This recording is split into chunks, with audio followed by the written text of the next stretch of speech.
کہ جو آج ترجمان ہیں DGISPR کے، انہوں نے کہا ہے کہ بلوچ یکجہتی کمیٹی کے جو لوگ ہیں وہ دہشت گردوں کے پراکسیز ہیں.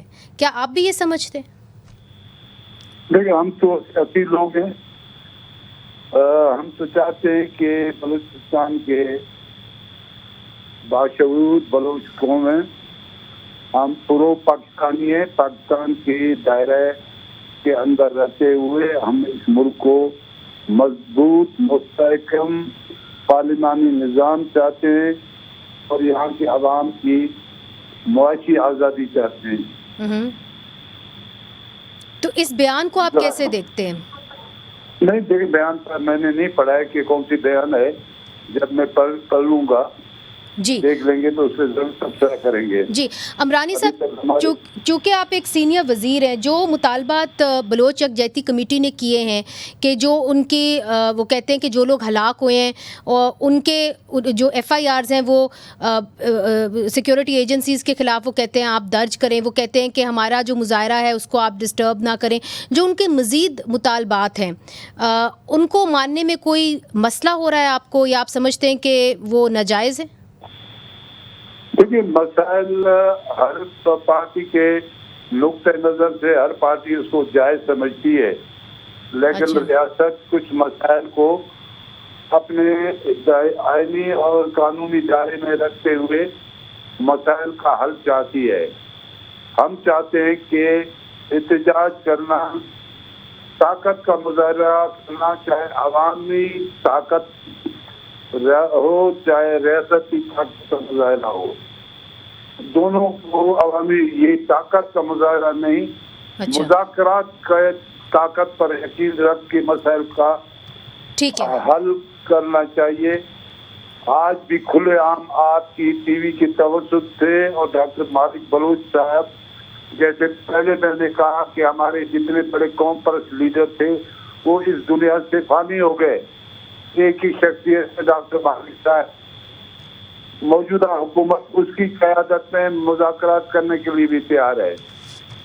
اچھا، یہ تو آپ نے بہت بڑی پیشکش کی ہے عمرانی صاحب. یہ جو آپ نے کہا ہے کہ موجودہ حکومت ڈاکٹر مالک بلوچ صاحب کی قیادت کے اندر نیگوسیشن، سیاسی نیگوسیشنز، مذاکرات کرنے کے لیے تیار ہے. مالک بلوچ صاحب، آپ اس کو ایکسیپٹ کرتے ہیں؟ دیکھیں، میں تھوڑا سا آپ سے ٹائم لے لوں گا. بنیادی بات یہ ہے کہ بلوچستان کے عوام کو آپ کہتے ہیں کہ مسئلے کا حل بلوچستان میں کیوں نہیں ہے. خرم بھائی کہتا ہے بلوچستان کے عوام کو ابھی تک آپ لوگوں نے ریاست نے ووٹ کا حق نہیں دی ہے. بلوچستان کے حقیقی نمائندوں کو تو آپ پارلیمنٹ میں بھیجیں نا، تب پتہ چل جائے گا کہ مسئلے حل ہوں گے یا نہیں ہوں گے. یہ وہی لوگ ہیں جو مسلم لیگ فنکشن سے لے کر کاف تک چلتے آ رہے ہیں، اور آج جو ہے نا کچھ ادھر گئے کچھ ادھر گئے. یہ بلوچستان کی بدقسمتی ہے، پاکستان کی بدقسمتی ہے کہ الیکشن سے پہلے پوسٹنگ ٹرانسفر کا سلسلہ صرف بلوچستان میں شروع ہوتا ہے. اور یہ تمام جو ہے نا یہ 45 والے نہیں، ان میں میجارٹی تو 47 والے ہیں. تو اب جب تک بلوچستان کے حقیقی نمائندے پارلیمنٹ میں نہیں آئیں گے، عوامی نمائندے، وہ مسئلے کیسے حل کریں گے؟ نمبر 1. جی دوسری بات یہ ہے کہ ہم نے تو مجھے میاں نواز شریف نے اور پاکستان کے عسکری قیادت نے آل پارٹیز نے مذاکرات کے لیے بھیجا. میں گیا، بلوچ جو ہے نا لیڈروں سے میں نے مذاکرات کی جنوا میں، جو آپ بھی گواہ ہیں، لندن میں کی. ان کا کیا نتیجہ نکلا؟ اگر ان کی ہماری بات مان لیتے تو اس وقت 60 سے 70% مسئلہ تو حل ہو جاتا تھا. آپ کی بات کیا تھی مالک صاحب؟ سوری میں قطع کلامی، آپ کی بات کیا تھی جو نہیں مانی گئی؟ نہیں تھی آل پارٹیز کی. آل پارٹیز نے مجھے دیا کہ آپ جا کے بلوچ ملیٹنٹ سے مذاکرات کر لیں. جی میں نے جا کے مذاکرات کی. ایک حد تک ان لوگوں نے ان چیزوں سے اتفاق کیا کہ ہم مذاکرات کے لیے تیار ہیں. میں نے آ کے یہاں کے سیاسی اور عسکری قیادت کو رپورٹ کی کہ جی مذاکرات کے لیے تیار ہیں. لیکن وہ مذاکرات ایسے ہی کل کیے گئے ہیں کہ آپ تصور نہیں کر سکتے.